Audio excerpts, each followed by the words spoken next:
चालू झालं नाही वाटत रे कुठे केलं चालू गते काय शेके. नमस्कार शेतकरी बांधवांनो, आज आपण सिंदगी या गावामध्ये आले तर तालुका कळमनुरी जिल्हा हिंगोली.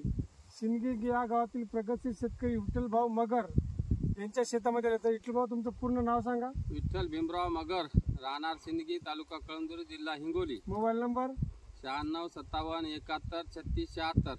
बरं विठ्ठल भाऊ, तुम्ही या किती एकर हळद आहे तुमची? आमचे 30 गुंठे. 30 गुंठे हळद आहे. तर तुम्ही या हळदीला सुरुवातीला महाला दाणेदार वापरले? हो. वापरलं का नाही? हो वापर. बरं, तुम्ही पोटॅश वापरला नाही यावर्षी? नाही पोटॅश नाही वापर. बरं, त्यानंतर तुम्ही वॉटर सोल्युबर सुद्धा ठिबकद्वारे सोडले? हो. बरोबर नाही?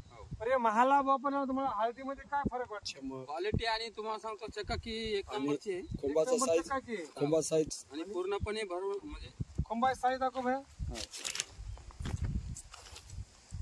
तर पाहू शकता शेतकरी मित्रांनो तुम्ही, शेंगाची साईज पण चांगली वाढली आहे, खोंब पण टवटवीत आहेत. तर तुम्हाला या 30 गुंठ्यामध्ये उत्पन्न किती होईल असे अपेक्षा 25च्या जो 25 क्विंटल एक अंदाजा साहेब. भाव 25 क्विंटल होईल कमीत कमी. शंकर भाऊ, तुम्हाला काय वाटतंय महाला वापरल्यामुळे काय फरक आहे शेंगामध्ये? चमचम दिसेल, चमचम दिसेल, बाकी लांब शेंग लांब पण दिसायली. बरोबर. तर शेतकरी मित्रांनो पाहू शकता तुम्ही, या 30 गुंठ्याच्या प्लॉट मध्ये जवळपास 50 किलो महाला वापरलेलं आहे, 25 किलो दाणेदार मध्ये वापरले आणि 25 किलो ठिबकद्वारे वापरले. बरोबर नाही इथलं भाऊ? तर तुम्ही यावर्षी पोटॅश वापरला का नाही? पोटॅश बिलकुल नाही वापरला. MOP न वापरता ॲग्रोसेल कंपनीचा महाला दाणेदार व पावडर दोन्ही पण यूज केले. तर तुम्ही पाहू शकता लाईव्ह प्लॉट.